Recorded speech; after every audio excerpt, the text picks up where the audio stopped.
Sering dengar kan narasi 2045 kita bakal mencapai Indonesia emas, tapi nyatanya 10 alasan ini banyak bikin orang malah jadi ragu dan mempertanyakan kita beneran bakal jadi emas atau malah jadi cemas. Selamat datang di Generasi Cemas, tempat kita bongkar isu-isu keuangan yang bikin kita cemas dan gimana caranya membangun aset digital yang bisa jadi penyelamat dompet kita di masa depan. So seperti apa detailnya, yuk langsung kita bahas ya. Oke, so sebelum gue masuk ke dalam materinya, mungkin gue akan kasih disclaimer dulu ya sedikit buat teman-teman. Jadi video ini berisi realita pahit yang sengaja dibongkar tanpa sensor. Jadi gue akan kasih lihat datanya dan juga studi kasusnya tuh seperti apa gitu ya. Nah tujuannya bukan untuk bisa membuat lu pasrah dan makin takut, melainkan untuk bisa memicu lu sadar atau aware dan segera mengambil langkah penyelamat finansial pribadi lu gitu ya. Intinya adalah gue nggak pengen lu takut gitu setelah nonton video ini gitu kan, tapi gue pengen lu bisa mengambil langkah-langkah berikutnya ya, menyiapkan nanti kalau ada badai ekonomi lagi gitu kan, atau badai keuangan lagi gitu yang bikin lu bisa bangkrut berikutnya gitu kan, lu harus bisa siap gitu ya. Nah di sini gue akan kasih lihat 10 alasannya dan bagaimana caranya sih kira-kira solusinya yang bisa teman-teman terapkan itu seperti apa untuk bisa menyiapkan badai-badai ekonomi berikutnya gitu ya. Oke, terus langsung aja kita masuk lanjut ke dalam materi berikutnya, itu adalah kita adalah generasi cemas, Gen Z dan milenial, dan juga akan juga didera di generasi alpha dan beta berikutnya ya. Yang ditakdirkan hidup di era paling tidak pasti dalam sejarah modern Indonesia. Kita dituntut sukses secara finansial, tapi di saat yang sama sistem di sekeliling kita perlahan-lahan runtuh. Mulai dari harga kebutuhan pokok yang harganya terbang tanpa permisi, ya, terus habis itu properti yang makin mustahil untuk dibeli, ya buat DP-nya aja susah setengah mati gitu kan. Ya bayang-bayang PHK massal akibat kecerdasan buatan atau AI, hingga pajak kreatif yang mencekik dan menambal kebocoran anggaran pejabat sultan gitu. Ada banyak pejabat yang beli Rubicon lah, mobil dinas luar biasa lah, sampai juga ada pejabat yang beli mobil dinas gitu 8,5 M. Itu kan kayak wah gila banget ya, nggak masuk akal gitu ya.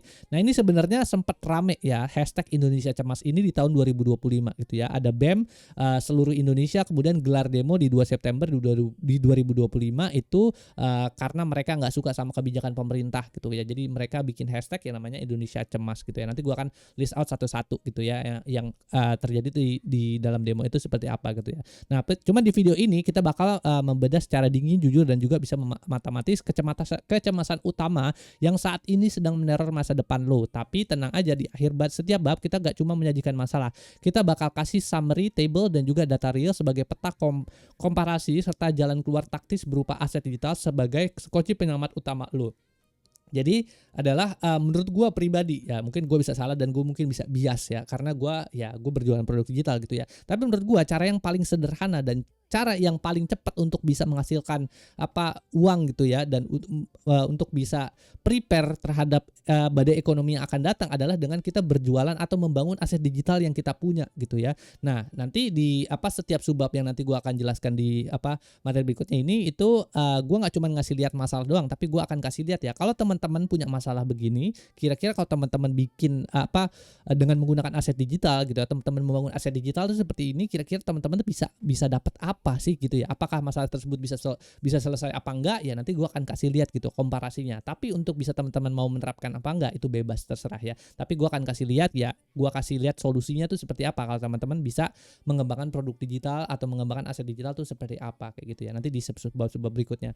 Ini video ini juga sebenarnya sedikit terinspirasi dari buku yang sedang gue baca ya. Ini bukunya Jonathan Haidt ya, namanya adalah Generasi Cemas gitu ya, dimana dia ngebahas atau The Anxious Generation, dimana dia ngebahas tentang kenapa sih anak muda zaman sekarang atau remaja ini sekarang kemudian lebih tertarik ke gadget dan bertumbuh dengan gadget dia dibandingin sama kayak kita dulu ya. Mungkin anak-anak zaman dulu yang senangnya main layangan lah, nongkrong gitu kan, lari-larian lah, mandi hujan kayak main karet, main apalah segala macam, lompat apa segala macam gitu-gitu kan, dibandingin sama anak-anak sekarang yang kemudian lebih suka main gadget. Nah ini dia banyak yang ngebahas sampai risetnya segala macam itu, sampai grafik-grafiknya juga, analisa risetnya semua dibahas di dalam sini gitu ya, bagaimana sosial media mempengaruhi orang-orang gitu ya. Ini juga menjadi sebuah inspirasi gue untuk bisa bikin materi ini gitu ya. Dan ya ini the Anxious Generation, dan menurut gue ini sekarang Anxious Generation tuh gak cuman anak muda aja, penggunaan sosial media kan gak cuman remaja doang dan anak kecil kan, memang yang lebih parah terkena impact itu anak muda dan juga anak kecil gitu ya, karena dia juga mentalitasnya akan terganggu karena sosial media gitu ya. Mental health secepatnya akan terganggu. Tapi yang main sosial media kan sekarang nggak cuma anak kecil doang kan, anak remaja, tapi orang tua juga kan, orang dewasa, terus juga ya kakek-kakek, bahkan ya orang tua juga kan, baby boomer segala macam. Semuanya sekarang main gadget. Nah, makanya kemudian gua bikin video ini balik lagi ya supaya teman-teman nggak khawatir gitu. Jadi ini juga salah satu inspirasinya based on that book ya. Itu Generasi Cemas, The Anxious Generations ya. Ini coveragenya buat semua orang gitu ya. Kayak gitu. Oke, so itu aja sedikit intronya. Sekarang kita masuk ke dalam kecemasan yang pertama, yaitu adalah gaji UMR versus harga sembako dan properti yang terus meningkat. Pernah nggak sih lo ngerasa kayak zombie di tiap tanggal 25 baru dapat notifikasi SMS banking masuk, 5 menit kemudian saldonya ludes buat bayar kebutuhan pokok, tagihan listrik, bensin, dan utang pay later kalau teman-teman punya utang pay later gitu ya. Nah, gaji UMR atau UMR atau upah minimum regional itu didesain secara sistemik supaya lu cukup bertahan hidup atau survival doang, bukan untuk bisa hidup layak gitu ya. Nah, ini realita pahitnya nih ya, ada beberapa parameter finansial. Misalnya harga pangan dan sembako naik tajam, beras medium naik dari 10.500 hingga ke 16.000 sekarang. Uang belanja bulanan habis cuma buat makan standar di warteg doang gitu ya, dengan gaji UMR ini. Indeks harga properti IHRR terus merangkak naik walaupun laju penjualan unit baru melambat. DP rumah makin tak tergapai, terpaksa pasrah ngontrak terus ya sampai mampus gitu ya. Sampai kita meninggal gitu ngontrak terus gitu ya. Yang ketiga adalah rata-rata gaji bulanan. Kenaikan sangat lambat ya, 3,29 juta per data BPS Mei 2025. Kesenjangan upah lebar, nilai real rupiah terus menyusut gitu ya. Sekarang rupiah harganya udah 17.000 gitu ya. Kalau misalnya kurs rupiah dolar 17.000, artinya adalah kalau misalnya kursnya seperti itu ya, makin duit lu gitu kan. Misalnya gaji lu 3,29 juta gitu kan.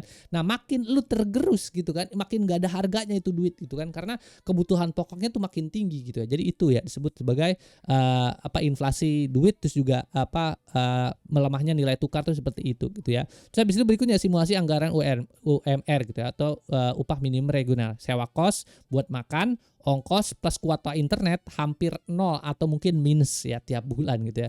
Nah, ini intinya adalah teman-teman jadi nggak akan punya duit dingin tersisa untuk bisa diputar kembali ke dalam investasi. Nah, ini ya based on data, ini adalah grafik tren kenaikan harga sembako di Indonesia di 2020 hingga 2026.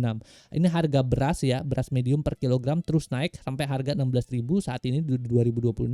Terus minyak goreng per liter juga terus meningkat ya, dari harga 14.000 di 2020 hingga all the way 22.600 sekarang ya. Jadi kalau lo makan apa sih? Lo kan goreng-gorengan ya, tempe goreng, tahu goreng, ayam goreng, apalah yang pokoknya berhubungan goreng-gorengan, itu harganya akan meningkat tajam ya. Jadi sebenarnya gitu kan, lu kalau punya duitnya UMR ya lu nggak bisa ngapa-ngapain gitu kan.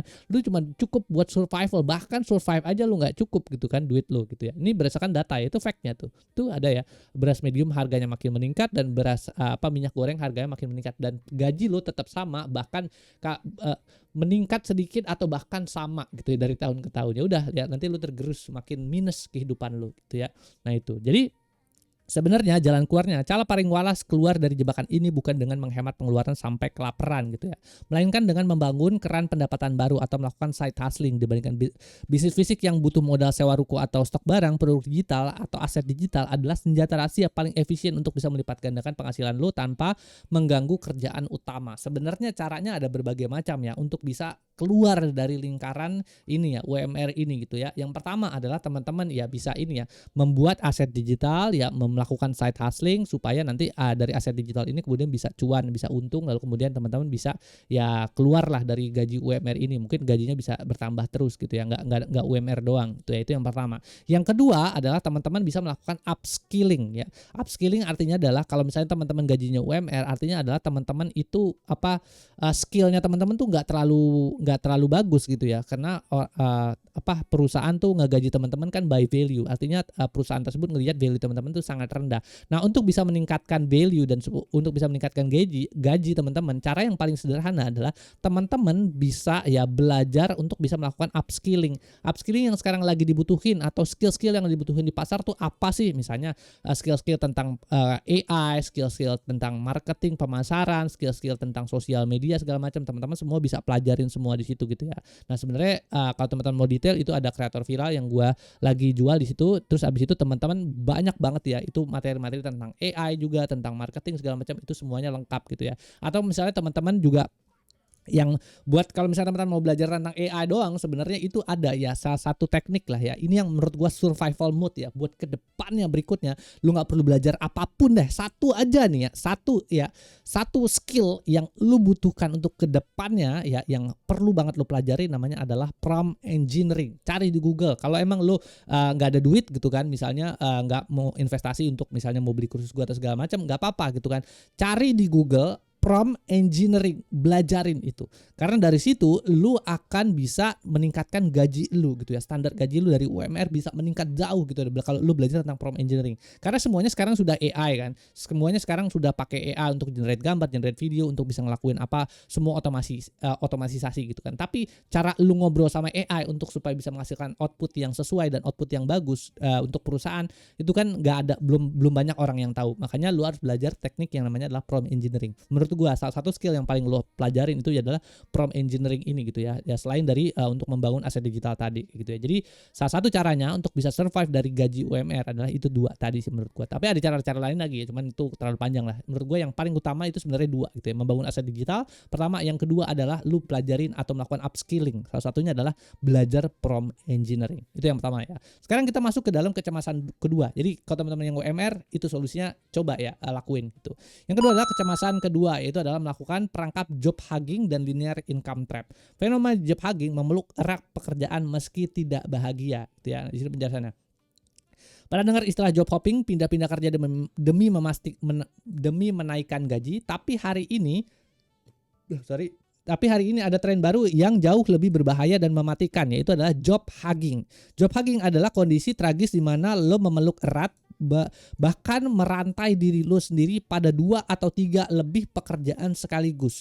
Lo bukan sekedar berambisi jadi miliarder, tapi sedang diteror oleh rasa takut miskin yang luar biasa sampai rela memperbudak diri lo sendiri kerja 2, 3, 4 bahkan pekerjaan sekaligus. Udah kerja segala macam, misalnya kerja di pabrik segala macam, lu ngegojek juga, lu jadi sales juga, wah gila itu kan, betapa capeknya seperti itu ya, diteror rasa takut dan miskin. Ini bukan kerja keras, ini adalah keputusasaan yang dibungkus dengan kedok produktivitas kayak gitu ya. Nah, masalah terbesarnya dari titik ini adalah linear income trap ya. Lo dibohongin dogma bahwa dogma usang kalau mau pendapatan naiknya 2 kali lipat, lo harus kerja 2 kali lebih keras gitu ya. Tapi waktu dan tenaga lo tuh kan terbatas ya. Lo cuma bisa punya waktu 24 jam kerja, 24 jam untuk bisa kerja, istirahat, makan dan seterusnya kayak gitu ya. Nah, ini ya kalkulator bencana. Kurang tidur kronis, kafein berlebihan, ngopi kebanyakan gitu ya, rokok lagi kan. Terus habis itu stress deadline adalah pinjaman kesehatan dengan bunga yang mencekik. Sewaktu-waktu tubuh lo bakal mogok total atau sakit parah yang udah nggak bisa lagi ditahan ya. Kalau lu terus melakukan itu terus secara bertahun-tahun, ngopi, ngerokok gitu kan, terus habis itu ya udah kerja terus ya, double job, triple job, 4 job gitu ya.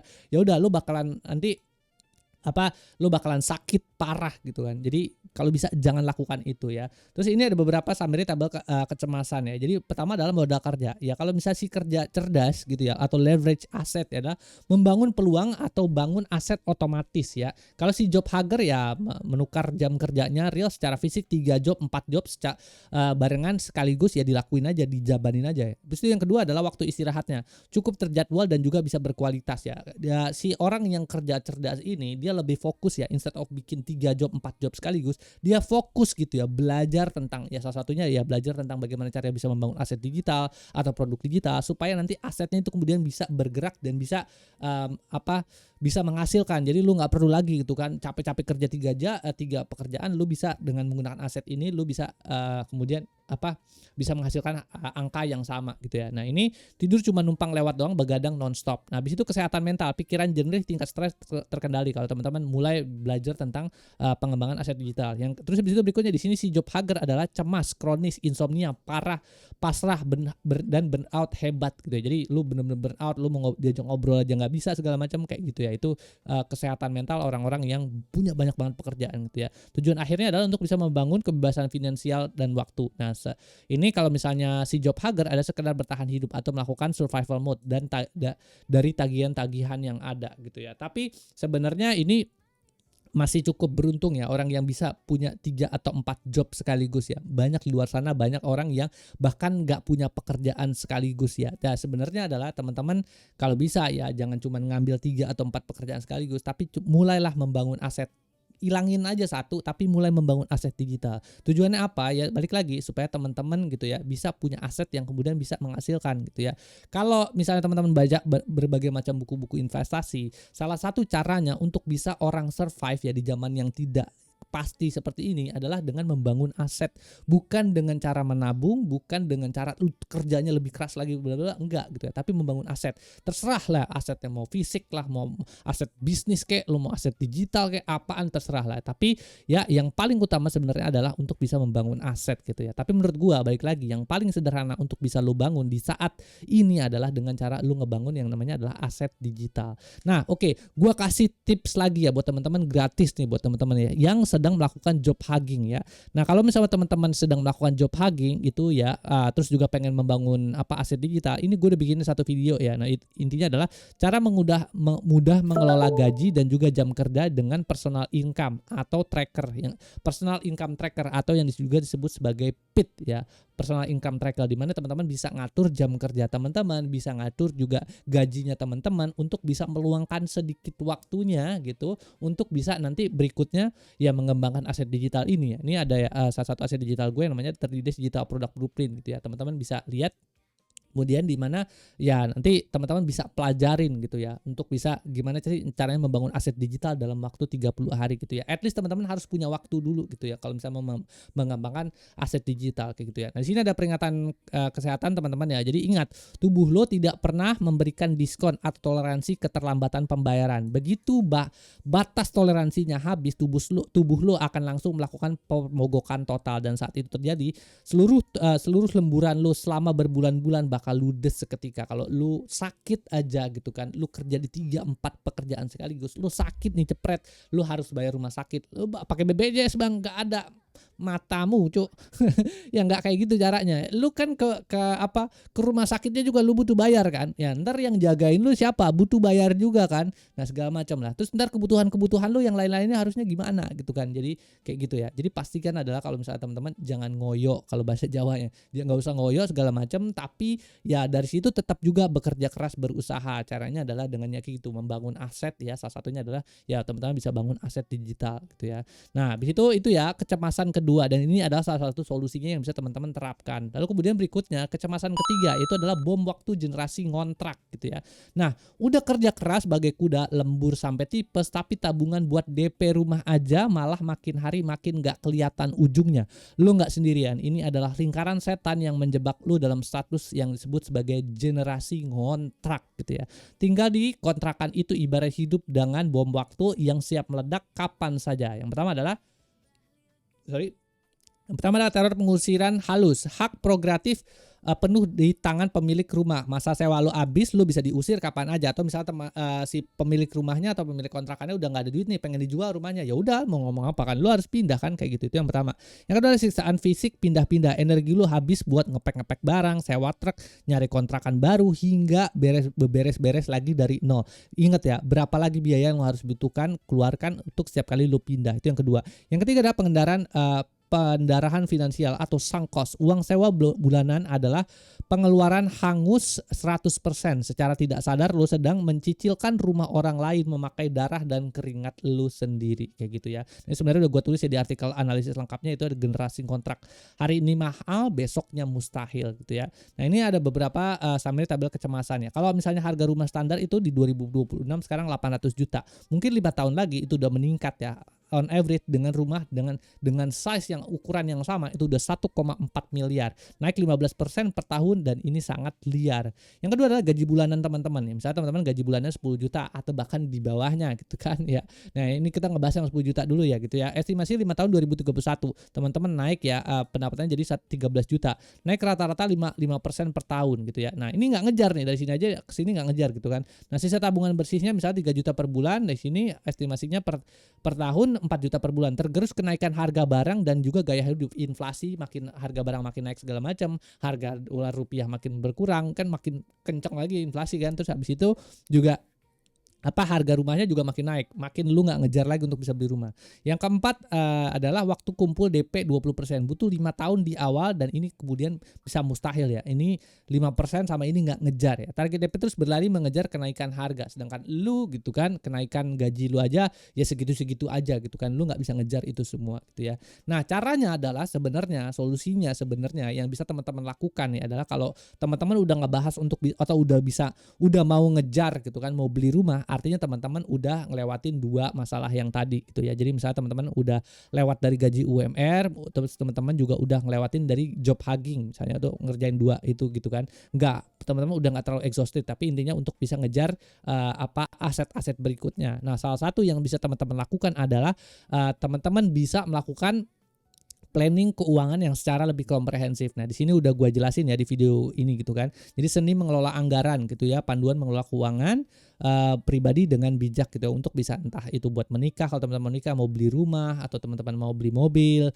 mau buat ntar edukasi segala macam. Ini semua udah gue bahas di video yang ini gitu ya. Jadi bagaimana caranya mengelola anggaran. Ini ada Google Sheet-nya yang teman-teman bisa download ya, namanya adalah BIP, Budget Investment Portfolio gitu ya. Jadi situ gue jelasin secara detail kayak gitu ya.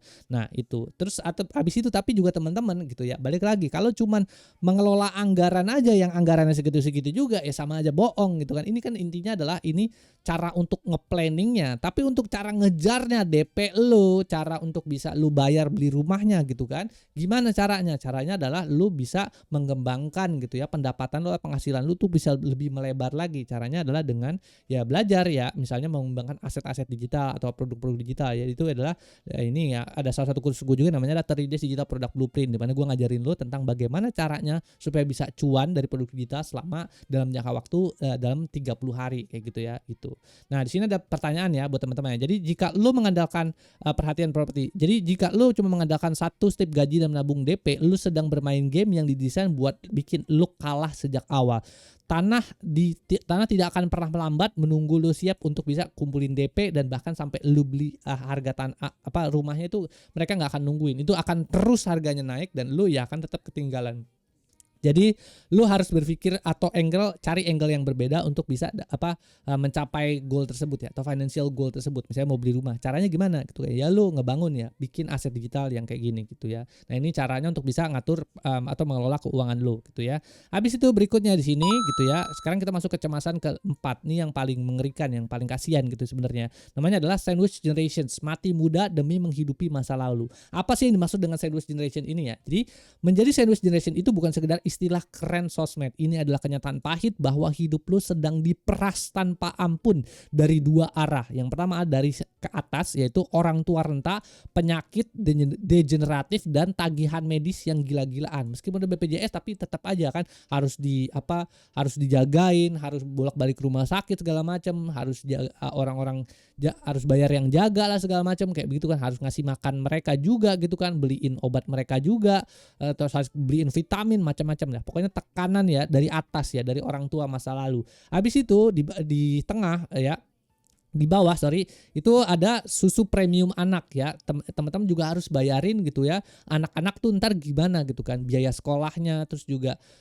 cicilan mobil kalau teman-teman punya cicilan rumah, bisa punya cicilan, dan masa depan yang harus dijamin sekolah, terus juga ntar belum lesnya lah, belum ntar mau jajannya lah, belum ntar gadgetnya lah, buset banyak banget ya yang harus di coverage gitu ya. Nah, habis itu di tengah lo sendiri, manusia lelah yang nyaris kehilangan kewarasan karena terhimpit beban finansial dan juga mental yang terus digencet dari dua arah ya, dari bokap dan nyokap lo dan juga dari anak lo gitu kan, dan istri lo juga. Lo di tengah kan juga harus ya menghidupi istri lo kan. Nah, jadi gimana gitu kan. Nah, itu juga lo jadi misalnya satu keluarga itu yang kerja cuma satu orang, misal bapaknya doang. Nah, itu untuk bisa menghidupi itu semua mati kan, susah banget ini kan. Kalau jadi krisis sandwich generation menurut gue ini adalah salah satu generasi yang paling sulit dan paling berat hidupnya, karena harus ini ya ke atas dan juga ke bawah dan juga ke tengah ya itu gitu. Terus habis itu mengendalikan satu slip gaji aktif kantor untuk bisa membiayai dua generasi sekaligus adalah sabotase diri. Lu seperti mencoba menguras air bak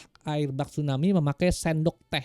Jadi ya Lu ada air di laut nih, lu sendokin pakai sendok teh yang kecil banget ya. Itu sama aja bohong gitu kan, nggak akan selesai dan lu nggak akan pernah bisa menyelesaikan semua itu gitu ya. Ini kalau misalnya ini ada artikel lengkapnya analisisnya di sini ya, Sandwich Generations mati muda demi menghidupi masa lalu gitu ya. Habis itu ini ada tabel kecemasannya untuk bisa teman-teman bandingkan. Jadi daya ungkit atau pendapatan, slip gaji kantor doang, active income terhimpit batas 24 jam, kebijakan HRD gitu ya. Jadi lu mau naikin gaji 2 kali lipat, 3 kali lipat gitu tahun ini, gimana caranya? Kan nggak bisa gitu kan, untuk bayar generasi atas dan generasi bawah, gimana caranya? Kan nggak bisa gitu. Itu tergantung HRD dan kebijakan perusahaan kan. Itu yang pertama. Yang kedua, aset digital atau pasif skoci, tanpa batas, sistem melayani ribuan transaksi secara langsung. Jadi kalau misalnya lu bisa bikin ya produk digital atau bukan aset digital yang itu bisa bekerja secara terus menerus 24 jam kayak gitu ya gitu. Jadi itu yang pertama. Yang kedua adalah atau daya ungkit pendapatan ya, itu growth rate-nya lah sebutannya. Habis itu yang kedua adalah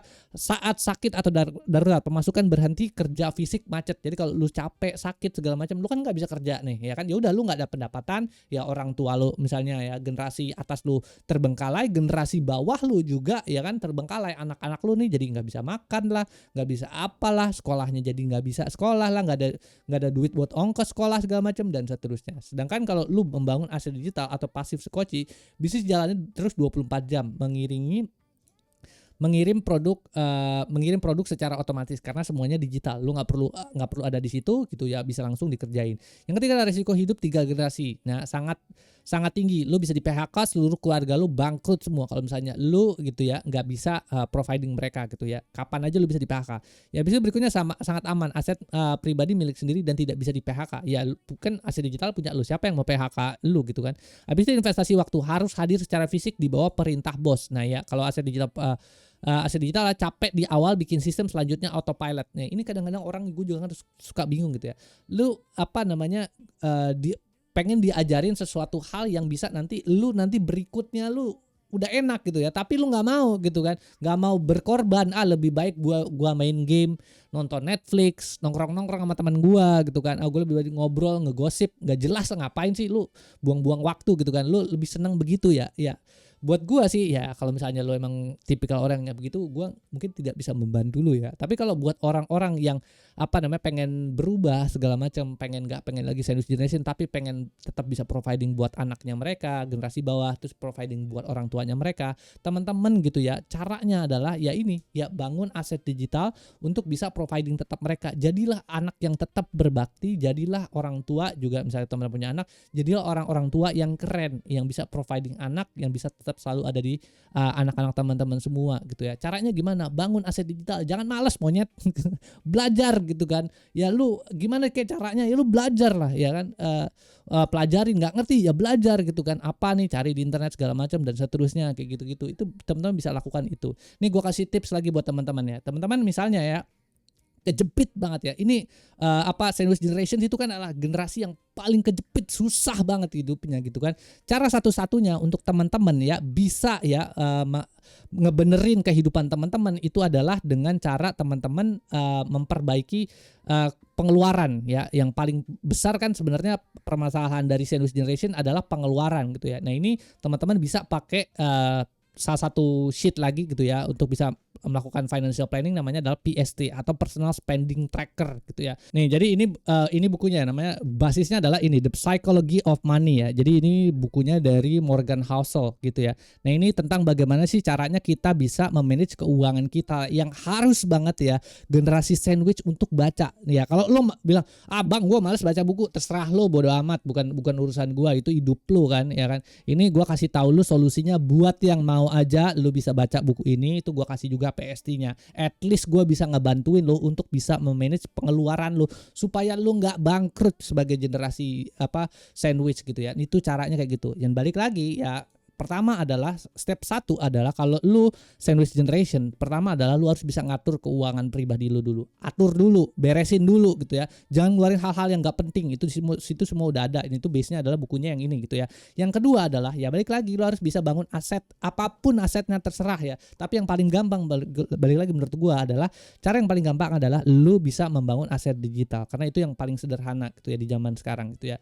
Habis itu berikutnya di sini ada renungan finansial. Jika lu sakit besok pagi dan tidak bisa menyentuh laptop selama 1 bulan ya, lu bener-bener nih tipes gitu kan, lu bener-bener nggak bisa ngapa-ngapain gitu ya. Berapa banyak pemasukan lu yang tersisa untuk bisa membiayai orang tua dan juga anak lu dan juga istri lu? Pikirin matang-matang ya, mikir pakai otak gitu kan. Terus abis itu kalau lu sakit, lu harus gimana mereka kan kayak gitu. Jadi itu ya, buat renungan teman-teman. Habis itu sekarang kita masuk ke dalam kecemasan kelima, yaitu adalah PHK massal gitu ya. Yakin besok lu nggak dipecat, oke? Jadi sini ya, ada penjelasannya. Kabar tentang rekan kerja atau teman dekat yang mendadak kena pengurangan divisi sudah jadi makanan mingguan. Realita brutalnya adalah di mata manajemen lu cuma deretan angka di Excel.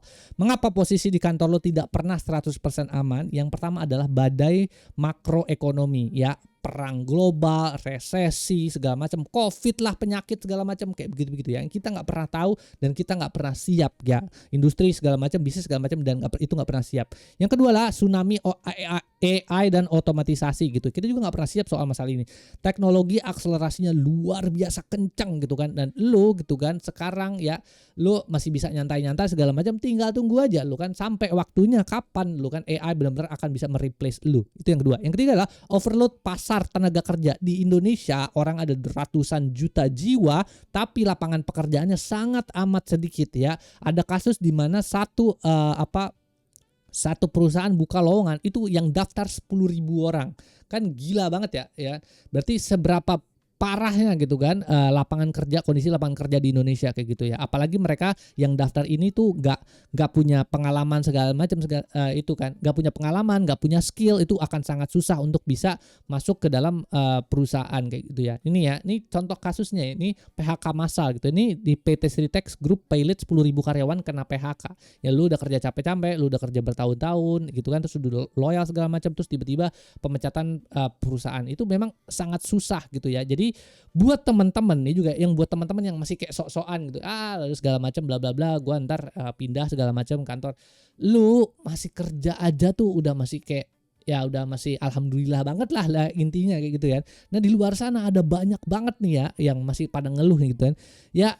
Luar sana orang-orang tuh pada setengah mati gitu kan, mau cari kerja segala macam kayak begini gitu, udah ngelamar kemana-mana, panas-panasan, ngantri, ngasih CV lah segala macam gitu kan, tapi lapangan kerja nggak dapet juga gitu kan. Jadi gimana gitu kan kayak gitu. Jadi kalau misalnya buat lo yang masih punya pekerjaan, gak usah belagu lu gitu kan, udah lo tenang, udah hidup nyaman dari pekerjaan lo, sekarang waktunya lo untuk bisa membangun aset digital lagi gitu kan, supaya lo kalau ada badai ekonomi lagi, lo nggak akan kena terpaan badai tersebut dan lu nggak jadi bangkrut kayak begitu ya. Terus di sini ada beberapa table yang teman-teman bisa lihat komparasinya. Jadi kebutuhan modal bisnis tradisional ya, kalau teman-teman yang mau memulai bisnis gitu ya, dari kalau udah di PHK terus kayak gimana ya, itu adalah mahal ya. Teman-teman udah kena PHK segala macam, terus abis itu kalau mau bangun bisnis konvensional segala macam itu harus sewa toko, sewa ruko, ada stok fisiknya, logistik segala macam, ribet.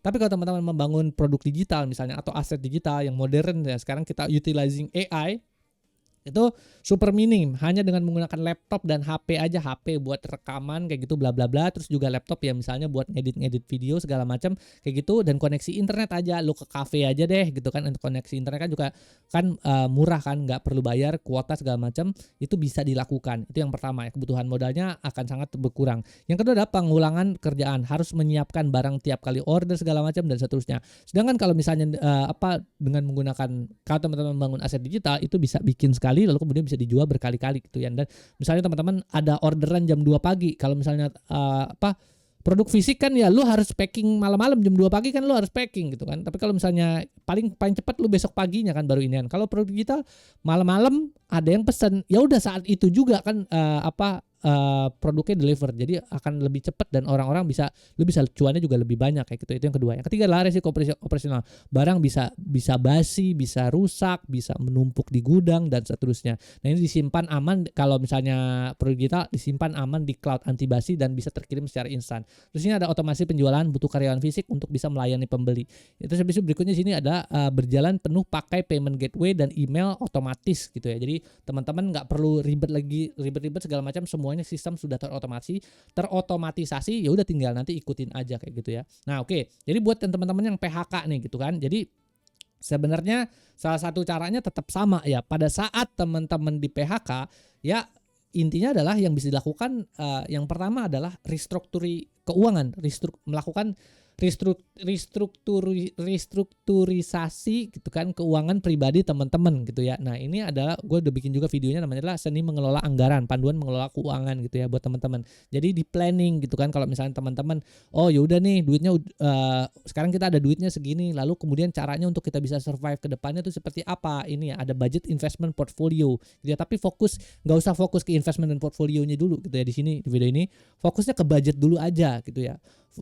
Fokusnya ke budget aja dulu untuk bisa melakukan restrukturisasi keuangan ya, supaya teman-teman bisa survive dulu aja sambil nanti mungkin nyari kerjaan lah segala macam gitu ya. Nanti habis dari situ kemudian teman-teman harus melakukan yang kedua. Ingat ya, lu di PHK nih kan, lu udah belajar dari pengalaman lu gitu, supaya lu nggak nanti kena PHK lagi ya. Setelah nanti mungkin lu bisa dapat kerjaan lagi ya, survive lagi gitu kan. Terus yang kedua adalah lu harus bangun aset digital lu lagi gitu kan. Balik lagi, bangun aset digital lu supaya nanti gitu kan lu bisa hidup dari aset digital lu gitu kan. Jadi nggak kena PHK lagi kayak gitu ya. Terus habis itu di sini ada peringatan masa depan. Menunggu badai PHK, menerjang pintu rumah lo baru sibuk belajar mendayung adalah resep jitu untuk bisa tenggelam secara cepat. Sekoci penyelamat atau lifeboat gitu ya, life saver boat itu harus dibangun saat lautnya masih tenang gitu ya. Jadi balik lagi ya, kalau udah di PHK caranya adalah restrukturisasi keuangan, cari lagi kerjaan dulu untuk bisa lo at least makan dulu lah ya. Ya habis itu kalau udah ya mulai ya belajar dari pengalaman, terus habis itu coba mulai ya belajar untuk bisa mengembangkan aset-aset berikutnya tuh seperti apa. Nggak mesti digital sih, tapi sebenarnya yang paling gampang, yang paling sederhana ya ada teman-teman mengembangkan aset digital kayak gitu ya. Habis itu ya kecemasan kelima itu adalah PHK massal ya. Di zaman yang serba tidak pasti ini tidak ada yang pasti ya. Jadi pekerjaan pun sekarang sudah tidak pasti ya. Gitu tergantung dari seberapa tangguh perusahaan untuk bisa berkembang kayak gitu ya.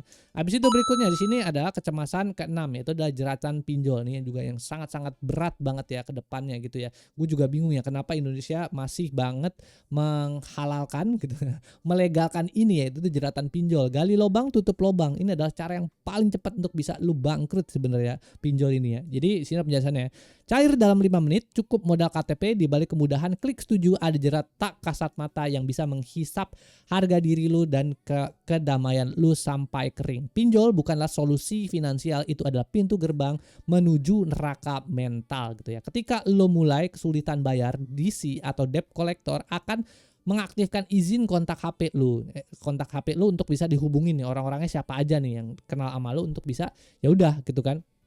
Terus nanti lu dikejar sama DC gitu, atau debt collector. Pertama ada teror kontak, sebar data DC, kemudian bakal menghubungi bos lu di kantor, rekan kerja, mertua, teman sekolah, semuanya nanti akan dihubungin gitu ya.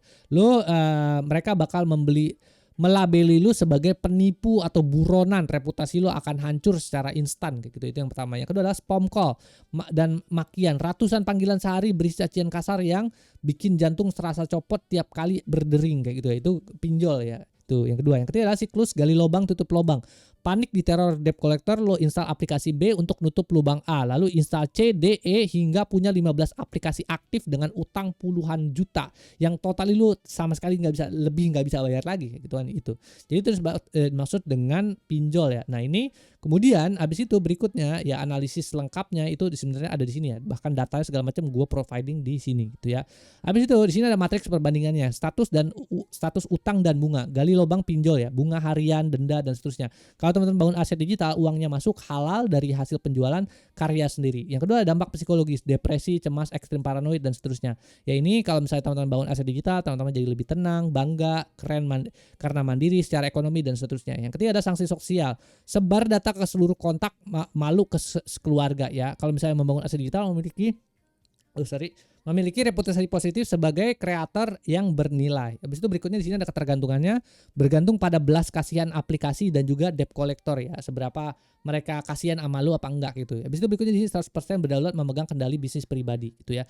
Buat teman-teman yang kena pinjol ya, oke.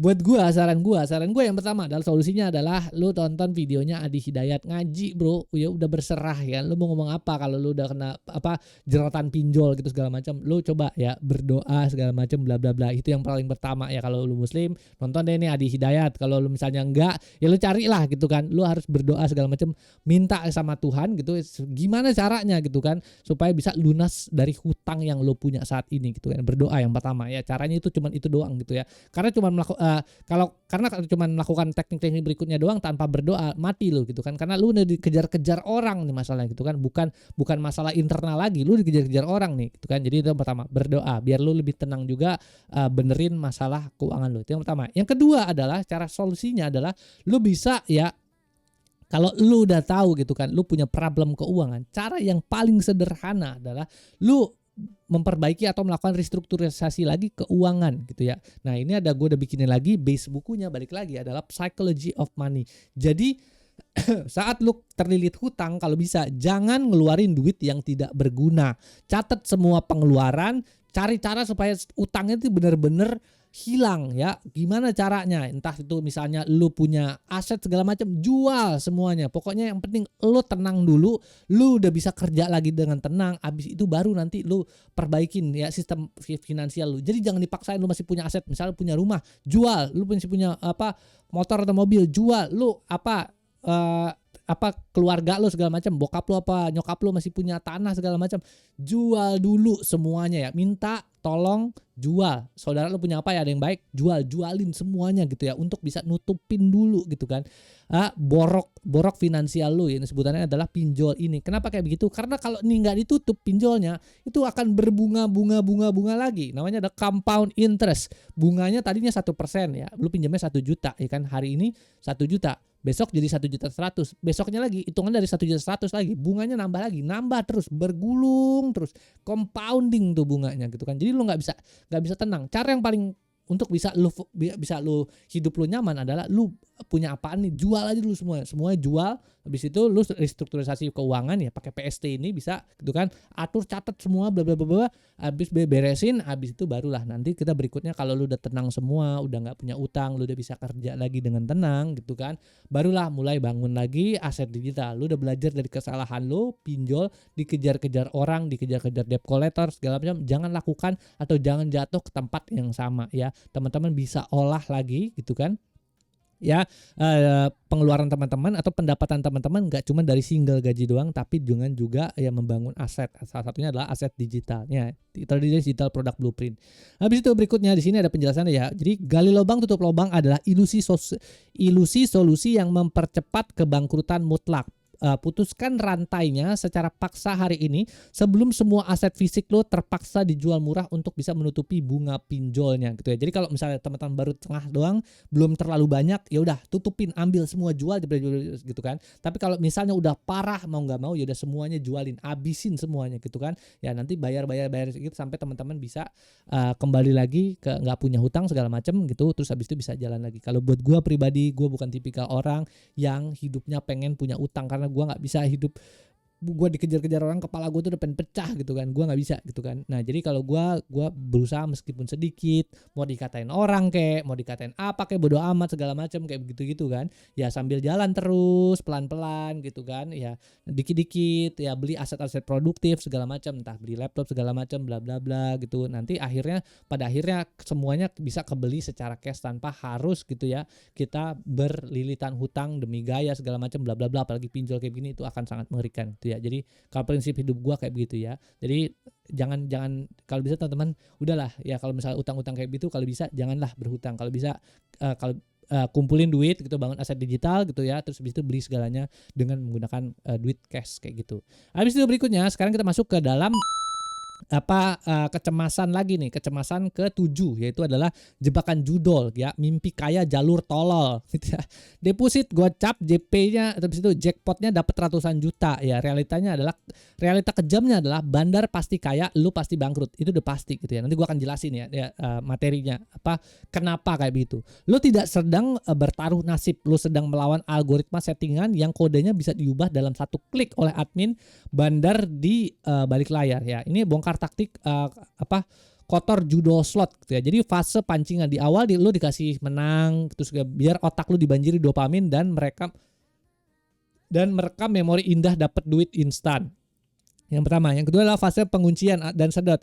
Begitu betnya dinaikkan, algoritma mengunci rasio kemenangan jadi 0%, pola near miss. Jackpot kurang satu simbol, memicu lo terus depo gitu ya, atau deposit. Yang kemudian berikutnya gateway menuju pinjol. Begitu tabungan lo 0, udah nggak punya aset lagi untuk bisa main judol, lo bakal memakai uang darurat, uang kosan, dan akhirnya terjerumus pinjol demi deposit gitu. Siklus setan berakhir bangkrut total ya, bahkan minus ya, duit orang diambil-ambil segala macam gitu, bahkan bisa kena kriminal. Yang pertama adalah nih ya, ini perbandingannya ya, ada sistem algoritma di setting penuh oleh bandar agar lu kalah secara matematis. Ini ya kalau aset digital transparan, menggunakan AI untuk bisa keberuntungan pasar nyata dan seterusnya. Hasil finansialnya adalah tabungan ludes, terlilit utang pinjol puluhan juta sampai puluhan juta dan seterusnya. Terus kontrol keamanan, uang dipegang bandar ilegal, akun bisa diblokir kapan saja. Dampak mentalnya adalah stres, kecanduan dopamin, cemas berlebihan, hubungan keluarga retak ya. Artinya adalah udah istri lu segala macam bla bla bla, itu udah nggak mau lagi gitu kan. Hidup sama lu mungkin bisa cerai segala macam kalau lu terjadi judol. Gini ya, gua kasih tahu ya. Gua tuh kuliahnya computer science gitu ya. Jadi gue benar-benar mempelajari tentang bagaimana caranya otak manusia bekerja, terutama di bagian UI UX atau Human Computer Interactions, HCI namanya, Human Computer Interactions gitu. Bagaimana caranya manusia gitu kan bisa berinteraksi dengan komputer atau teknologi kayak begini gitu kan.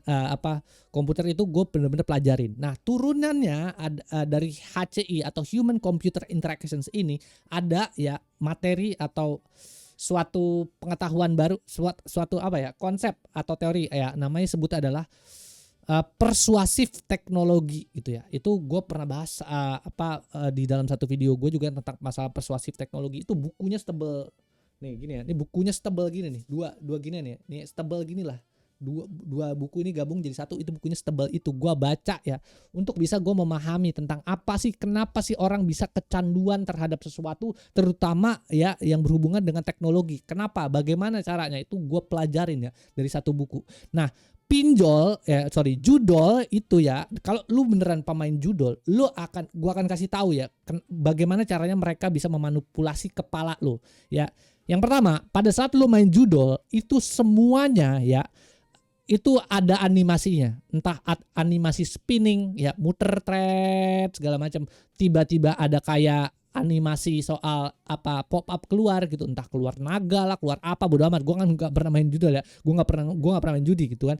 Jadi keluar apa segala macam. Itu yang kedua adalah jadi ada bagian-bagian surprise-nya di situ. Jadi kayak wah ini apaan nih kayak gitu. Itu bikin kepala lu tuh jadi kayak wah apaan kayak gitu ya. Itu bikin kepala lu jadi kayak ketagihan bagian itu. Dua, animasi itu, terus ada moment of surprise-nya di situ. Yang ketiga adalah stimulusnya juga. Jadi pada saat lu main judi ada stimulus lain yang disebut sebagai suara gitu ya, kayak cetring, jedreng gitu kan, terus apalagi segala macam ya, untuk bikin kepala lu ya makin masuk gitu kan. Jadi stimulus manusia itu kan nggak cuma visual ya, ngelihat doang, animasi pop up segala macam bla bla. Ada stimulus lainnya, itu adalah kuping ya. Kalau misalnya di dunia online, judi online gitu kan, nggak bisa lewat smell, hidung tuh nggak bisa dirasain gitu ya. Ya jadi kayak begitu, susah. Nah tapi kalau di luar negeri gitu ya, mungkin lu yang pernah keluar negeri ya, mungkin gua dulu pernah kuliah gitu ya, terus teman-teman gua pada ngaco gitu ya, mereka masuk ke berbagai macam tempat judi. Itu lu masuk ke tempat judi aja, astagfirullahaladzim, gua inget aja gue takut banget ya. Di situ lu akan semua bagian sense lu akan bener-bener digrogotin, bener-bener di teasing namanya. Jadi kalau lu masuk ke tempat judi pertama kali, gue ngelihat doang ya, ini amit-amit astagfirullah, gue nggak pernah main judi ya. Di dalamnya itu lu masuk akan nyium bau wangian, bau apalah segala macam. Setiap temanya tuh akan berbeda. Kenapa kayak begitu? Itu untuk bisa menstimulus hidung lo ya, dan juga otak lo. Kalau nyium bau itu mungkin di luar sana, misalnya nyium bau aroma vanila segala macam, itu otak lo akan bisa menghubungkan itu ke judi gitu ya, ke judi. Kalau aslinya tuh kayak begitu ya, kalau lu ke tempat judi. Tapi kalau misalnya lewat online itu caranya adalah stimulusnya adalah lewat mata gitu kan, lewat pop up animasi, lalu kemudian berikutnya lewat suara. Itu kalau lu mau belajar tekniknya, nama itu adalah persuasif teknologi namanya. Itu ada bukunya Stable yang tadi gitu gue bilang tadi itu ya. Tapi itu nggak ngebahas soal judul ya. Tapi itu di dalamnya bagaimana cara kita bisa menstimulus orang supaya ketagihan sama suatu produk tertentu kayak gitu ya. Nah itu base risetnya, bukunya itu risetnya berbasis dari Stanford University ya, turunannya ada satu lab namanya Persuasif Technology Lab yang memang benar-benar bagaimana caranya kita bisa menstimulus otak orang untuk terus mau pakai suatu produk tertentu kayak gitu ya. Itu ya dipelajarin dan itu sangat aktif banget di judul kayak gitu ya. Jadi kalau lu udah terjerumus judul artinya adalah otak lu tuh udah rusak coy, asli.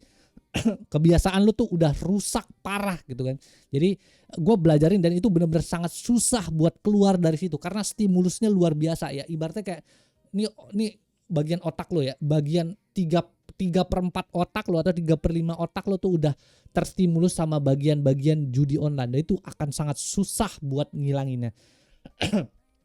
Terus solusinya gimana kalau orang-orang yang udah kena judul dan udah kecanduan sama judul? Yang pertama, balik lagi ya, kalau lu punya Tuhan, kalau lu Muslim ya, lu berdoa deh gitu.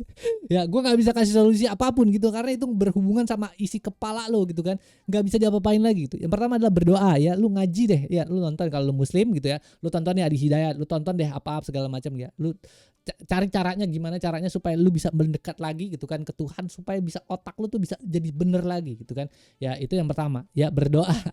Yang kedua adalah perbaiki sifat lu ya, judul ini dengan cara untuk bisa merubah habitnya ya.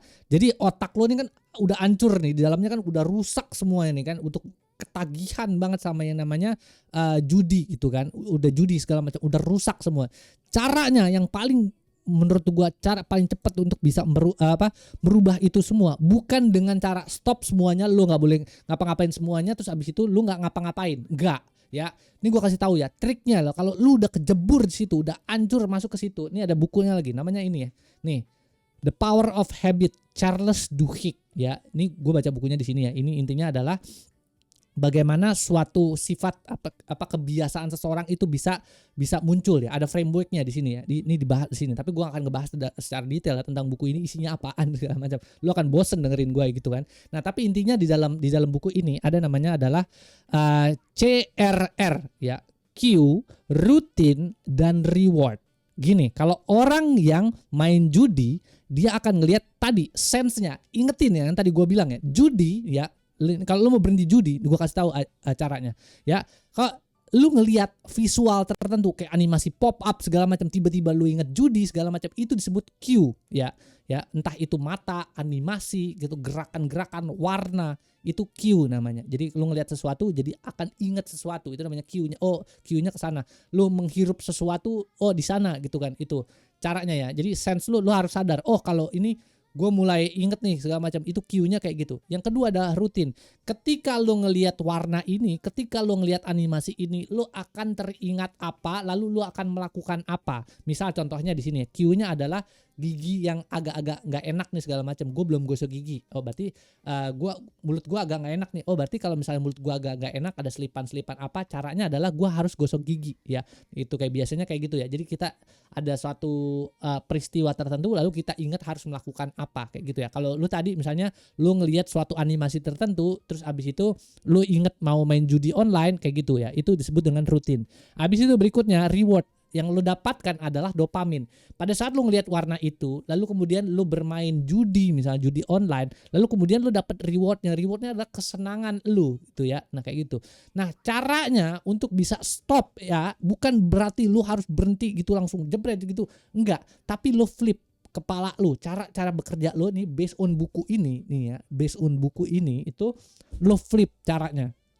Jadi kalau lu ngelihat warna gitu kan jepret, lu ngelihat animasi yang bergerak, lu mencium suatu aroma tertentu segala macam. Caranya adalah ya lu ganti ya dengan kegiatan sesuatu apapun itu. Misalnya ya, daripada lu misalnya main judi, lu belajar produk digital kek, lu belajar apa kek, lu nge-gym kek, lu ngapain kek. Pokoknya lo ganti ya. Jadi kalau ngelihat itu gua harus nge-gym.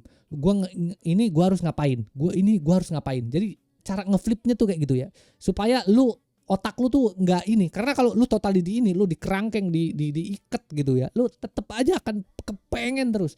Nggak bisa enggak, karena 3/5 otak lu tuh kalau lu main judi itu lu udah sangat-sangat terinfected. Gue nggak bisa ngapa-ngapain buat bantuin lu gitu ya. Jadi caranya adalah itu tadi, diputar, di flip, caranya kayak gitu ya. Jadi gitulah ya. Ini based on buku ya, based on framework. Jadi kalau lu ketemu sesuatu, cari untuk supaya nggak ngelakuin judi, lakukan sesuatu. Ingat, nggak apa-apa, ingat ya. Tapi abis itu lakukan hal sesuatu untuk bisa mendapatkan rewardnya yang sama. Oh jadi misalnya gue nge-gym, jadi badan gue lebih enak nih segala macam kayak begitu ya. Itu bisa dilakukan. Atau bisa juga ya balik lagi ya, daripada gue begini, oh gue fokus terus gue dapetin yang nggak dapet segala macam, gue belajar aja sekeras apapun, sekeras-kerasnya gue belajar tentang bagaimana cara bisa membangun aset digital misalnya gitu. Habis itu nanti gue bisa dapet duit. Dopaminnya tuh dapet duitnya beneran real, dapet penjualan, dengerin suara penjualan produk digitalnya yang laku kayak gitu. Itu bisa juga dilakukan kayak gitu ya.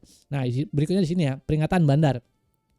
Berhenti bermimpi kaya dari judi online. Mengalahkan sistem komputer bandar adalah hal yang paling mustahil. Apalagi gua ya, computer science gitu ya. Gua tahu cara kerjanya bikin sistem algoritma. Cara perhitungannya itu bikinnya ya elah. Ya tinggal bikin gimana sistem perhitungan matematisnya aja, gimana caranya supaya bandarnya bisa tetap untung tapi lu bisa tetap main juga. Itu bisa dibikin kalkulasi matematisnya gitu ya.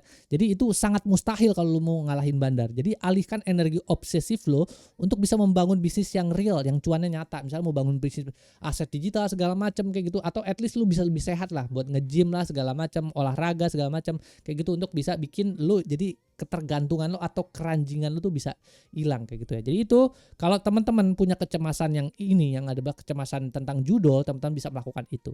Habis itu berikutnya sekarang kita masuk ke kecemasan ke-8 ya, itu ada krisis ekonomi, bom waktu, kemiskinan massal, Krismon 1998, tragedi hyperinflation di Zimbabwe dan juga di Venezuela. Lu bawa duit kalau lu mau beli kopi kayak gini, mau beli kopi gitu kan, lu mesti bawa duit segerobak buat beli kopi. Kenapa kayak begitu? Karena harga duitnya udah sangat tidak berguna gitu kan. Sekarang rupiah ya udah melejit lagi gitu kan ke 17.000 gitu kan. Nah, mungkin nanti makin kesini rupiah makin melambat, duit lu tuh makin gak ada harganya gitu kan. Jadi duit yang lu kerja capek-capek untuk ditukar duit itu gak ada harganya nanti berikutnya gitu kan. Kalau lu gak menyiapkan ya cara lain untuk bisa mendapatkan uang gitu ya, bukan uang doang ya, untuk bisa menukarkan value ya. Jadi lu dapat apa gitu kan, lu diberikan apa berdasarkan value yang lu berikan. Nanti gue jelasin lebih detail ya. Jadi kayak gitu, tragedi hyperinflation. Yang ketiga adalah Great Depression atau tech layoff. Ya udah kita sering sekarang lihat sekarang ya. Jadi udah banyak langmat, PHK massal segala macam yang tadi gue bahas juga, itu terjadi besar-besaran kayak gitu ya. Nah, di tengah ketidakpastian makro atau di luar sana yang perang lagi segala macam nih ya, ada krisis coronavirus, COVID-19, ada apa lagi, panik, ekonomi panik segala macam. Terus juga ya tadi kan perang Iran sono ini, terus abis perang Rusia Ukraina, apalagi lah bodo amat macam-macam gitu kan. Sekarang udah apa hantavirus segala macam kan, itu waduh ribet banget deh gitu kan. Jadi untuk bisa menahan itu teman-teman bisa harus melakukan ini ya. Ini jadi pengelolaan keuangan. Kalau misalnya teman-teman ngelihat apa kecemasan soal masalah krisis ekonomi global, teman-teman bocor halus, jalan terus, belanja gaya hidup konsumtif segala macam gitu ya. Kalau tanpa ada strategi segala macam ya udah gua konsumtif aja terus secara terus gitu ya. Kalau misalnya ini penyelamat finansialnya proaktif dan taktis adalah aggressive cash preservation, potong biaya langganan atau subscriptions yang nggak penting gitu, yang ngabisin duit lo doang.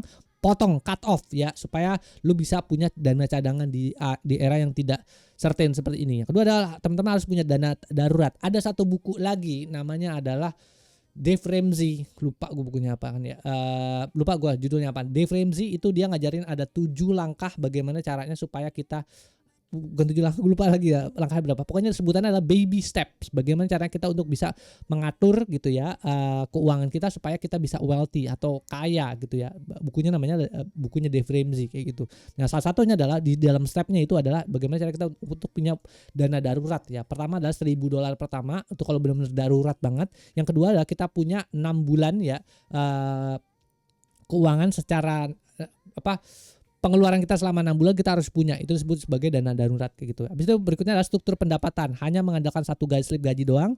Ya kalau misalnya ini penyelamat finansial adalah mengembangkan keran pendapatan digital bernilai global. Misalnya kalau misalnya ya slip gaji doang, misalnya ntar ada kenapa-napa segala macam, bisnisnya yang tempat teman-teman kerja segala macam bermasalah, ya udah gitu kan, teman-teman hilang gitu ya. Jadi kalau bisa bangun ya skoci digital lainnya untuk bisa ya mengembangkan terus ya produk digital yang teman-teman dan bisa cuan dari sana gitu ya. Habis itu berikutnya adalah ketahanan makro, langsung kolaps saat badai PHK atau resesi datang.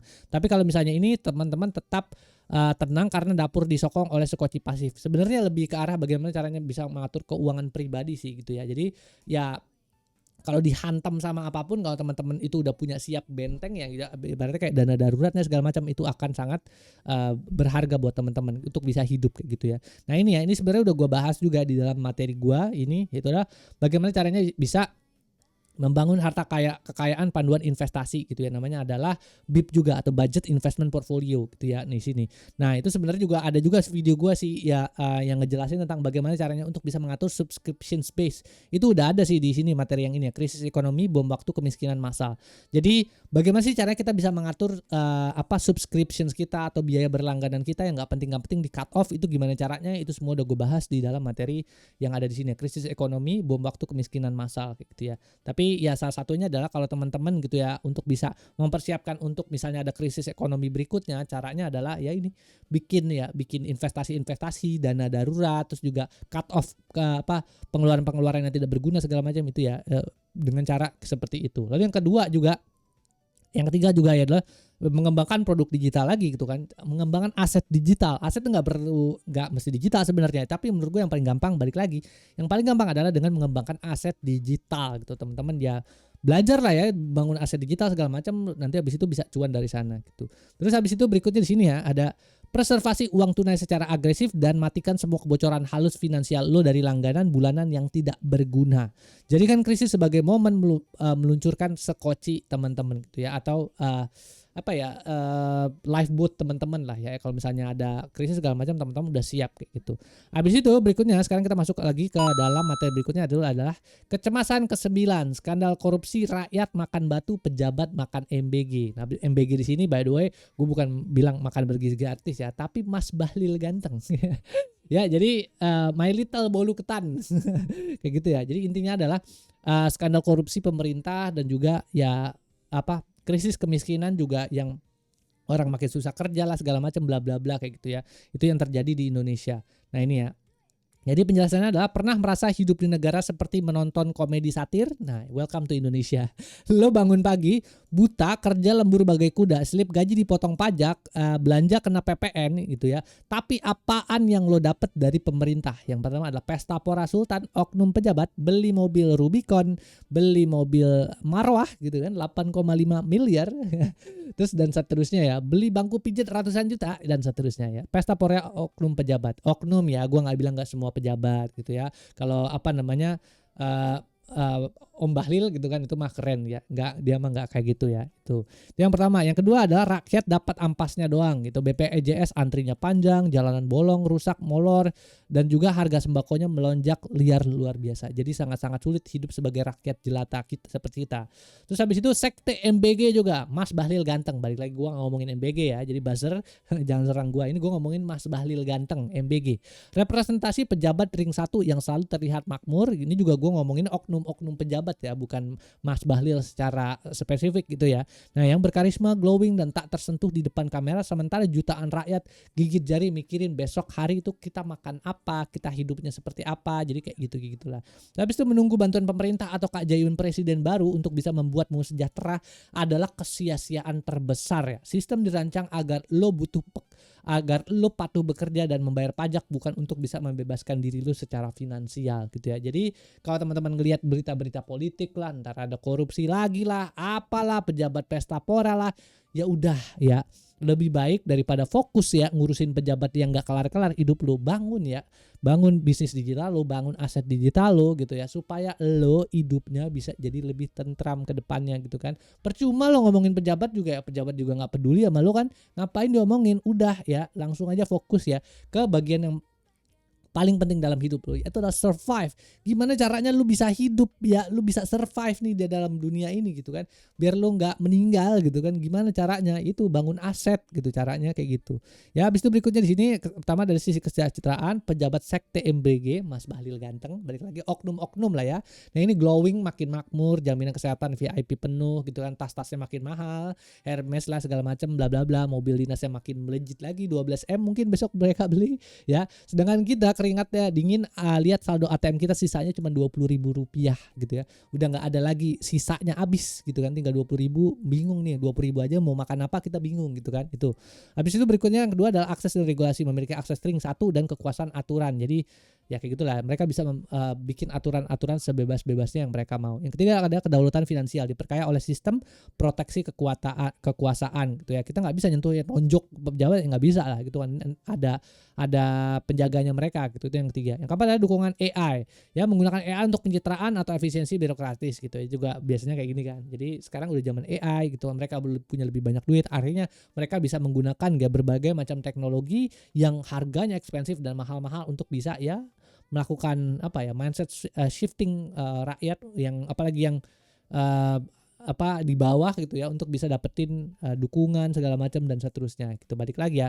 Nah, daripada orang-orang kita fokus ke mereka yang pakai AI untuk kebutuhan yang kayak begitu-begitu, lebih baik kita memanfaatkan AI sebagai sekutu gratis kita untuk bisa membangun produk digital kita sendiri. Jadi, balik lagi, kalau teman-teman ngelihat ya ada berita-berita politik yang bikin pusing lah segala macam bla bla bla, enggak usah pusing gitu ya. Fokus aja membangun ya bisnis digital teman-teman atau membangun aset digital teman-teman gitu ya. Balik lagi, di sini teman-teman bisa akses ya 3D digital product blueprint untuk bisa dapetin itu semua gitu ya. Di dalamnya itu semua udah gue jelasin. Habis itu berikutnya di sini, menunggu negara kaya untuk bisa membuatmu sejahtera adalah cara terbaik untuk bisa tetap miskin seumur hidup. Saatnya lo bikin kemudian saatnya lah lo bikin ekosistem ekonomi lo sendiri yang anti badai dan juga mandiri. Jadi kayak gitu ya. Terus habis itu sekarang kita masuk ke dalam materi terakhir, yaitu adalah Indonesia gelap ya, menghitung hari menuju kebangkrutan Indonesia gitu ya. Nah, jadi sebenarnya ini agak-agak sedikit ya terlalu pesimistik ya. Jadi menurut gua sebenarnya Indonesia nggak akan terus berjalan, karena para pejabat ini nggak akan ngebiarkan Indonesia bangkrut gitu ya. Mereka akan tetap mau menikmati Indonesia, tapi bikin rakyatnya tuh jadi makmur, itu pertanyaan yang berbeda. Jadi intinya sebenarnya menurut gua berikutnya Indonesia nggak akan bangkrut, tapi akan begini aja terus sampai Indonesia akhir hayatnya sampai kiamat ya begini aja terus gitu ya. Jadi ya begitulah ya. Oke, kita masuklah ke materinya. Tagar Indonesia gelap gitu ya, hashtag Indonesia gelap viral bukan tanpa alasan.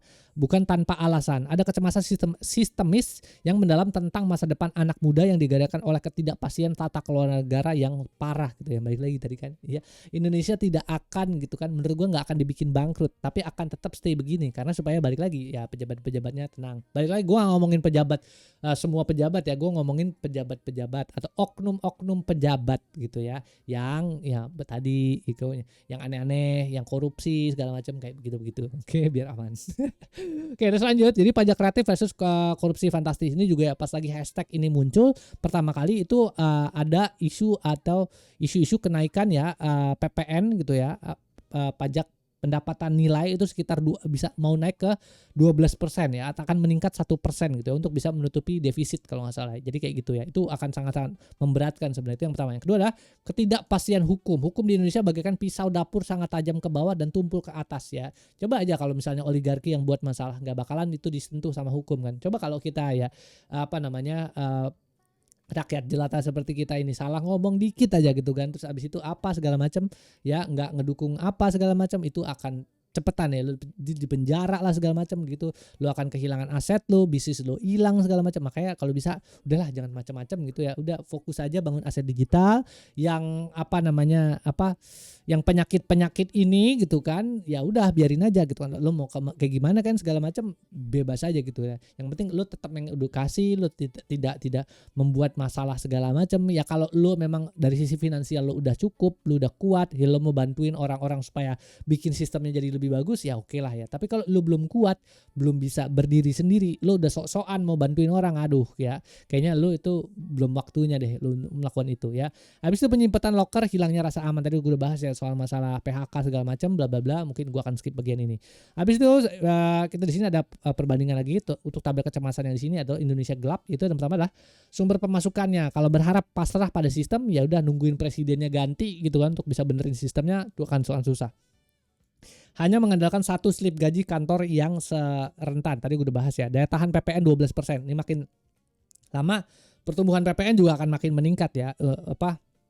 Jadi akan sangat sulit kalau misalnya kita mau cuman ngandelin gaji doang gitu. Sedangkan pajak pendapatan nilai terus akan meningkat, gitu akan sangat sulit. Yang ketiga adalah kontrol waktu hidup. Harus menukar 8-10 jam setiap hari demi memperkaya bosnya. Bosnya makin kaya segala macam, sedangkan kita tidak. Tapi kalau misalnya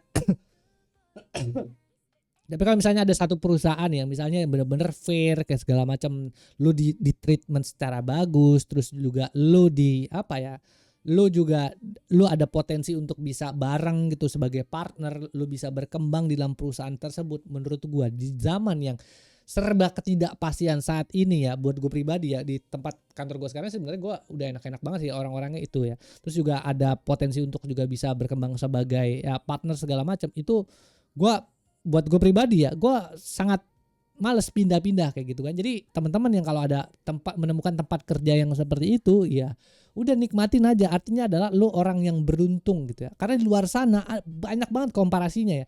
Udah kerja sama bos dikata-katain tiap hari, dibilang goblok lah, dibilang bego lah, di deadline-nya 1 jam lagi lah, dibilang apa ini udah dikerjain segala macam, salah lah. Pokoknya kamu harus ngikutin apa yang saya kerjain. Jadi seperti saya. Waduh, males banget tuh kayak gitu ya. Jadi kayak gitu. Jadi kalau teman-teman ada tempat kerja yang ruang kerjanya itu nyaman segala macam bla bla bla, gak usah aneh-aneh gitu kan. Ya udah lu bangun sekoci digital lo, bangun aset digital lo, nggak ada masalah gitu kan. Terus kalau misalnya emang lu mau partneran juga sama bos lo, ya lu percaya, ya udah nggak ada masalah gitu kan. Karena di dalam zaman yang uncertain kayak gini, lu ya setinggi-tingginya lu, seberapa jago pun lu bisa bekerja secara sendiri, solopreneur sebutannya, lu nggak akan bisa gitu kan. Lu ngerjain semuanya sendiri ya.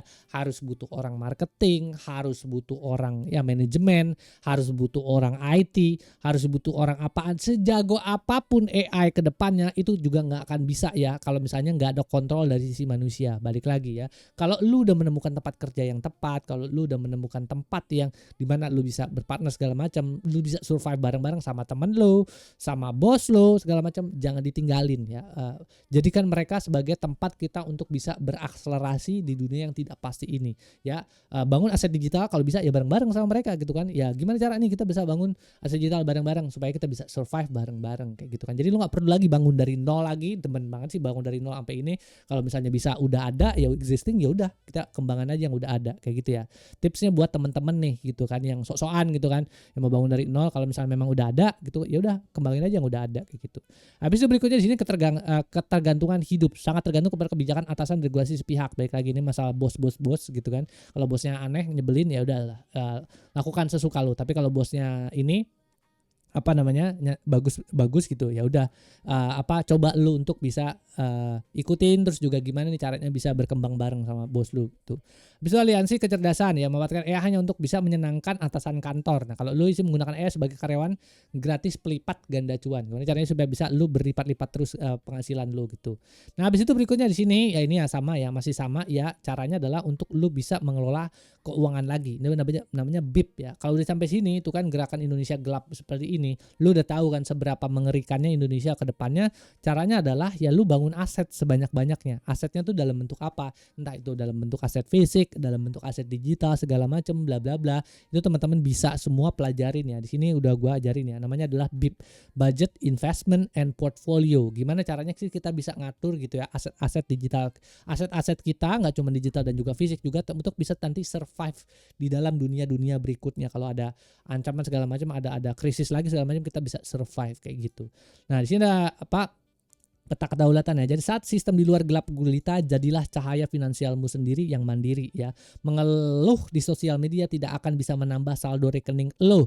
Aksi nyata adalah satu-satunya jawaban untuk kita bisa survive. Tapi balik lagi ya, jangan cuman bikin nyalain apinya tuh sendirian doang nih, sendirian doang ya. Kalau bisa ya di zaman sekarang yang tidak certain seperti ini, bareng-bareng gitu, nyalain cahayanya bareng-bareng. Gimana caranya? Lu punya kolega, lu punya teman, lu punya bos yang baik, lu punya inian ya, survive kita bareng-bareng, jangan cuma sendirian doang. Ayo bareng-bareng segala macam, bangun bisnis bareng-bareng, bangun aset digital bareng-bareng, supaya juga rasio lo untuk gagal akan jadi jauh semakin tipis kalau lo barengan. Kalau lo sendirian lo akan sangat-sangat kesulitan, setengah mati. Jadi kayak gitu ya. Jadi kalau misalnya ini kan teman-teman ada Indonesia gelap gitu kan, Indonesia nggak gelap kalau lo bareng-bareng nyalain lampunya, nyalain cahayanya tuh bareng-bareng kayak gitu. Nah ya itu kemudian bagian terakhir di sini, pintu keluar darurat, bangun sekecil digitalmu. Tadi gue udah ngebahas tentang 3D digital product blueprint dan seterusnya gitu ya. Ini sebenarnya udah gue bahas ya di sini ya, 3D digital product blueprint, dimana dari hari ke hari, dari hari pertama, hari kedua, ketiga sampai hari ke-30 gue ajarin ya satu persatu gimana caranya untuk bisa ngedapetin cuan dari produk digital, dari aset digital. Gua ajarin semuanya ya. Kalau teman-teman mau gitu pelajarin ya udah, ini tinggal tonton aja kan yang ada di sini. Terus nanti pelajarin di sana. Jadi teman-teman bisa kemudian mulai mendapatkan penghasilan dari produk digital teman-teman kayak begitu ya. Nah, cuma di sini ada penjelasan lebih lanjut ya. Jadi kecemasan di atas ya yang terus gue jelasin dari 1 sampai 10 adalah bukti nyata bahwa mengandalkan slip gaji konvensional aja di era modern adalah taruhan hidup yang sangat berisiko. Namun menjadi korban yang pasrah meratapi nasib adalah pilihan yang malas. Memutuskan untuk bisa menjadi generasi solutif bukan generasi cemas yang mengamankan kedaulatan finansial adalah keputusan kelas atas yang bisa teman-teman lakukan ya. Ya, jadi kalau misalnya ini teman-teman jadi jangan cuma mengharapkan gaji doang, tapi kalau bisa mulailah untuk bisa cari-cari gitu kan opsi-opsi lain berikutnya tuh seperti apa gitu ya. Nah, kayak gitu. Terus kalau teman-teman balik lagi, kalau punya kolega, punya bos yang bagus, diajak barengan. Ayo gitu, kita bareng-bareng untuk bisa survive bareng di kehidupan yang aneh-aneh ini. Jangan cuma nonton Netflix, jangan cuma main game barengan, jangan cuma yang mancing, ngapain lu mancing, buang-buang waktu yang gak jelas gitu ya. Cobalah bareng-bareng, coba eksplorasi gitu ya, kira-kira apa yang kita bisa lakukan untuk bisa bareng-bareng survive bareng-bareng kayak gitu ya. Jadi kayak gitu ya. Kalau lu mau ada istilah kayak gini, kalau lu mau jalan cepet larilah sendirian gitu ya. Lu kan lari sendirian gitu kan ya, lu tapi akan ada limit ya sampai lu seberapa kuat itu lu bisa berlari sendirian. Tapi kalau lu mau survive, lu larinya barengan ya. Jadi estafet ya. Jadi satu orang lari kenceng banget, udah capek gantian orang yang lain. Lari lagi capek gantian. Lari gantian. Jadi kayak gitu ya.